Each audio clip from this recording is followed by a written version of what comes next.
Hi, Ren. Hi, how are y'all doing? Good. I feel like I just learned so much from Corinne. That was so awesome. Thank you, Corinne. That was rad. Yeah, she's great. And I mean, this whole day has just been an awesome gauntlet of information. So Oh, that gauntlet. Well, I'm super excited to pop on and get to share about childcare because I know for so many families that's such a big stressor, right? My name is Ren. I'm the owner of PDX Waitlist. I'm a mom of two kids here in Northeast Portland, and I got into finding people childcare really through my own struggles. I didn't start far enough in advance. I had no idea how long wait lists were, all of those things, right? And so I came to this business with a background in early education. I actually studied that in college and worked with Head Start programs and kind of my initial jobs. But even then, I was totally blindsided on how to navigate this. And I figured, well, if that's my experience, it seems like about everybody's feeling that way. So what I want to do for this moment, it happens to be a particularly strange moment in childcare, as Sarah and Olivia referenced earlier. So I want to give you a couple of pieces of information you should have if you're thinking about childcare, or even if you have childcare, just to try and understand is what's going on at your childcare provider, quote unquote normal, whatever that means in this moment or not. And then I want to tell you a little bit about how I like to help families both now and in the future when we get to that wonderful Shangri-La that is the other side of this, right? So in terms of childcare, you probably know, but in case you're just tuning in because you didn't need childcare before, so why are we paying attention to that? The governor closed the childcare system as we know it in the state at the end of March, opening up basically all existing providers had to close down, and if they wanted to reopen to serve essential personnel, they would reopen as emergency child care providers. So everything that's officially open right now in the daycare preschool scene is an emergency child care provider, and their job is to prioritize essential personnel. The ratios have changed, as you could imagine. Cleaning protocols have dramatically changed, like you need to expect to get temped when you walk in the door and all kinds of things like that. So there's been a lot of shifts in the way childcare is run right now. And then for the rest of us, we've all been asked to stay home, right? So that means a lot of folks are at home trying to work and take care of their kids. And I know if you're anything like me wondering, gosh, when do we get to get out of that, right? So the update was happened since then. Just this past Thursday, the governor extended the emergency order, the executive order for childcare, saying that they will be closed and only able to open as emergency childcares indefinitely. So that was the update from Thursday. In the meantime, she has said that childcare is going to be one of the kind of first businesses to reopen when we are able to reopen. They know that in order for everybody else to get back to work, childcares have to be available. So they are in that kind of first cut industry. This past week, they had a listening session with providers. The big two questions that we just still don't know are, when is that reopening going to be? I have no intel for you guys on that. They're making no commitments on that, you guys. And then what's going to be the ratios they're reopening at? Right now, in the normal world, there's a 1-to-4 ratio for infants, a 1-to-5 ratio for kids from 2 to 3, and a 1-to-10 ratio for kids in preschool. None of that's changing, but the number of kids they can have in a classroom has been changing, and that is dramatically impacting providers' ability to stay open, as is much like restaurants and a lot of the other businesses that we know, the small businesses out there, the mom and pop businesses that are trying, that kind of keep our economy going. Childcare also can't stay running without income for more than a month or two. So we are, and this is probably the hardest news I have to share with you, we are looking at a situation where at this point, projected 50% of the child cares in the country would close due to the pandemic, not health issues at their site necessarily, but business issues of not being able to make it through the revenue. So when you hear that information, if you're like me, you're like, whew, okay. And that's not good news. We already didn't have enough childcare, as Sarah referenced before, right? So I think my main two pieces of advice in this moment are, one, that if you do need childcare in any sort of immediate time frame this summer, like I must have it by June because whatever your life situation is, then I think it is time for you to start looking into doing a nanny.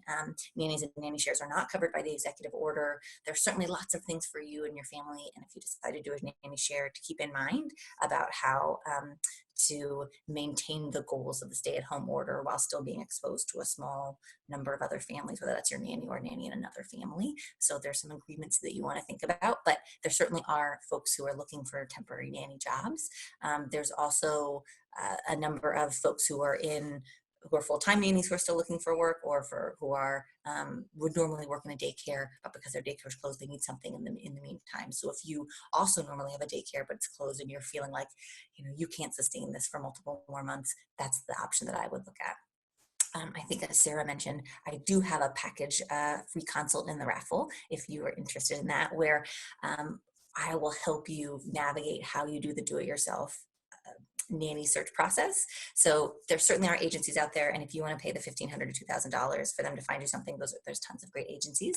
But if you want to try and do it yourself, then I can walk you through that process and all kinds of things like taxes and what you need to know about hours and what the standard hourly rate is, all those kinds of things. And that's in general what I actually do. So what I do in this situation normally is help people find childcare. So whether that is for nannies, helping you figure out how to do the process yourself, or for childcares, I go out and I make the phone calls and I do the license checks. I have relationships with a ton of childcares in the area. I've been to over 70.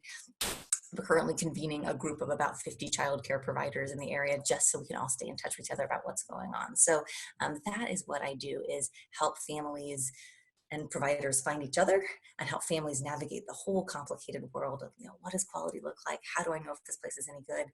How do I know if I can feel safe leaving my child with them, right? So right now, while we don't have, unless you're emergency personnel, in which case I'm also happy to talk with you about that, but if you're not, what I am suggesting folks do is actually, I do think it's a good time to get started doing your research.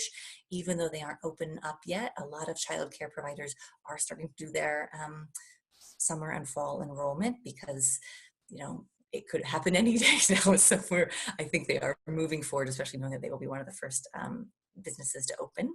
And so I think doing your homework to do some research about what are the child cares in my area. I would say the thing I would do now is I run a waitlist business, y'all, but I would definitely not pay a waitlist fee until I have had a conversation, probably done a virtual tour with a childcare provider, and had them help me understand kind of what they're thinking and what their strategy is and what they're doing in this time. I would also say this is a time for a diversity of options, right? So if you are a person who, we're hoping for fall, maybe you're pregnant now or due soon, or maybe you need something for the winter. Typically in this town, wait lists have been running a really long time. I think this is going to be an interesting moment, because folks have these long wait lists, but it's not clear if a lot of those people even still need childcare. I also definitely hearing from many childcare providers that 10 to 20% of their families are having to disenroll because of changes in their own financial circumstances at home. That's horrible news, and not good for any family, but it does mean that there are going to be some changes in some places that will have openings that don't typically. So I think if you know that you are going to need care on the other side of this, being able to start putting some feelers out, start getting your names on some wait lists of places after you've had some conversations about how they are working to sustain their business in this time. And because we know not everybody's going to make it, I do think this is the time to be able to have your resources spread out a little bit more, right? So I never say, I would always look at kind of more than you would think you might need to, and a couple of different types of providers, right? Thinking about some smaller in-homes, but also some larger centers, thinking about some places looking into a nanny share or family care to help support you. So the more that you can kind of diversify your plan, the better. So those are, I'd say, some of my big tips for you right now. If you are feeling like, great, how do I even do that? Or like, what website would I use? Because sidebar, the main state childcare website I usually send people to is actually only showing emergency childcare providers right now. And there's a lot more folks out there than that. If you want to know any of that, you can get in touch with me. I know Sarah showed my card. You can also get me in touch with me at renjohns.com, which is where kind of my consulting practice information is. I've got a Facebook group called Finding Childcare in PDX, where I've got a bunch of folks on there. I've got over 500 people just sharing tips and leads. I do weekly lives talking about what to know, and that's free just because I want you to be well equipped to know how to move forward in this. So if you're in a space where you know you need care, get in touch with me. Let's see if we can get you sorted out. Sarah and Olivia, I'd love to hear any other things that are coming through on your end, or other things to tag on to. I mean, that was incredible. Like, I definitely feel like we talked about how you were such a resource and you came to the plate and knocked it out of the park. You know something about what's going on right now. So There's a lot happening. yeah, so everybody who's watching, this is kind of your chance. You can throw it in the Q&A, some questions for Ren. And if you missed your chance, then we'll put her information card back up so you can reach out to her directly. We so appreciate I have one more thing, Olivia, if it's okay. Just if in case folks do have questions or otherwise, I will say one thing that we can all be doing right now. Actually, our Oregon senators have been playing an amazing role in advocating for there to be funding for at the federal level just for childcare. Some of the issue has been some of the funding for small businesses, as you've read the paper, are going to small businesses that are like $100 million companies, and childcare providers, like many small businesses, have just not been able to compete with that, right? So our senators are leading the charge that there could be a childcare package that would be able to cover childcares across the country to be able to help them stay open. So your ability to send a note to Senator Merkley, Senator Wyden, Representative Bonamici, who represents kind of the Beaverton area, has also been a huge leader in that, saying, yes, keep going, is fantastic. There's a group called Family Forward Action that got us the paid family medical leave act here in Oregon, and they are spearheading a lot of the advocacy efforts around this. So if you take nothing else away from me, if you want to have childcare, or if you have it and you want to keep it, it's a great time to actually be raising our voices and saying, yes, childcare is infrastructure. We cannot go back to work without it. Please help us have some way to go back to our jobs. We want to do that and to protect the amazing resource that we have in this city, in this community. So that, if you take nothing else away from y'all, write your legislators. Let's see if we can keep childcare going. That's so useful. Thank you, Ren. I also see that we have a question here in the Q&A. So, Brett asks, so to be clear, daycares are only open for emergency care workers?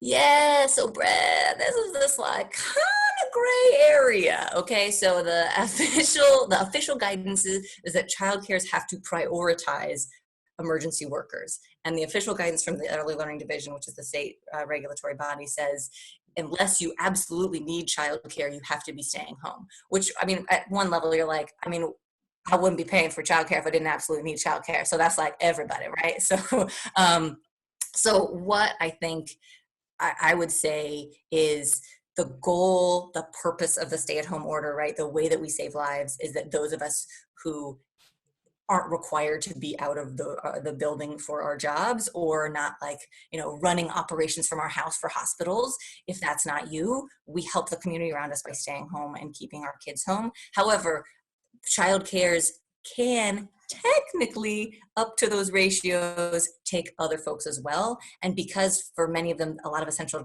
personnel are keeping their children home, they actually they're losing money because there's a ton of more things sanitizing wise and protocols they've got to staff and supply. And they've got much smaller staffing ratios because of a lot of stuff about you can't mix groups, blah, blah, blah. So they're losing money, and they're starting to invite people from their community in to help get up to that ratio of the 10. So I can't make the decision for your family of whether or not that's the right thing to do. And it's not, they're not going to be like coming after you in the night, but I do think you got to make the best decision for your family and what's doable. And I know for many of us, working from home with your kids feels not doable already. So I leave that to you and your childcare to work out. Brett, if that's as much as a kind of answering non-answers I can give you. Should we look for backup care if you do have childcare in case they close permanently? So, and real fast, I'm gonna let you answer that, but while you do it, I'm gonna show your card. Perfect. Because we've got to transition to Jackie in 1 minute. Fantastic. So I see that from you, Crystal. So what I would say is I think it never hurts to have a backup plan at any time. I always have a backup plan because you never know how your little person is going to grow and change and need something different. So I love my daycare and I always have a backup plan just in case. I would say that is true, but I don't think it's time to like jump ship and be like, if anybody else can take me, let me know. But I do think it makes sense to have your names on, to have reached out to a couple of places and have your name on just in case, especially if you do feel like your place is a smaller provider that doesn't have the resources to be able to figure this out. Don't leave yet, but ear to the ground maybe. Yeah. Well, thank you so much, Ren, for coming on and joining us. You have given us so much information. And everybody who saw Ren today, she'll be with us also tomorrow for the parent trip. So if you have more questions, come on back because she's the lady who's everywhere. Thank you. Awesome. And thank you. I'm so excited for Jackie. She's going to be great. Okay. Bye. Thank you.